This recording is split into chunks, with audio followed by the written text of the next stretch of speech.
হ্যাঁ স্যার, আমি স্টাডি প্ল্যানে যদি এক্সট্রা ক্লাস অ্যাড করি তাহলে কি কোনো সমস্যা আছে? না, কোনো সমস্যা নেই।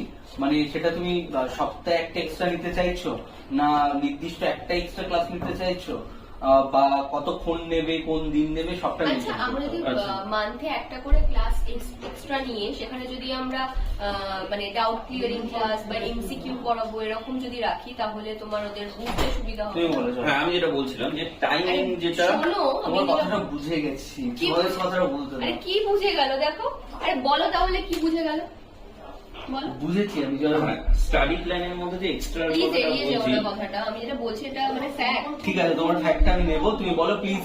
আমার কথাকে এড়িয়ে যেও না, এটা ইংলিশ কি হবে? আমি জানতাম। পারবে না। যাই হোক, প্লিজ আমার কথাটা এড়িয়ে যেও না, এটা বলতে হবে please don't overlook my points. আচ্ছা, এড়িয়ে যেও না, এটাকে আমরা বলি ওভারলুক করা। মানে কোনো কিছু ওভারলুক তো একটা ফ্রেজাল ভার্ব। একদম ওভার আর লুক নেই, এটা আচ্ছা। ম্যাম জানে, সবই জানে। আচ্ছা। ওকে, তাহলে এই যে হাতটা আমি ঘষছি, ঠিক আছে, হাত ঘোষণা, এটার ইংলিশ কি হবে এটা তোমরা কোথায় জানাবে? কমেন্ট সেকশনে তাড়াতাড়ি। আর চ্যানেলটিকে সাবস্ক্রাইব করতে হবে, সাবস্ক্রাইব করতে হবে, এরকম আরো স্পোকেনের শর্ট দেখতে অবশ্যই চ্যানেলটিকে সাবস্ক্রাইব সাবস্ক্রাইব করতে হবে।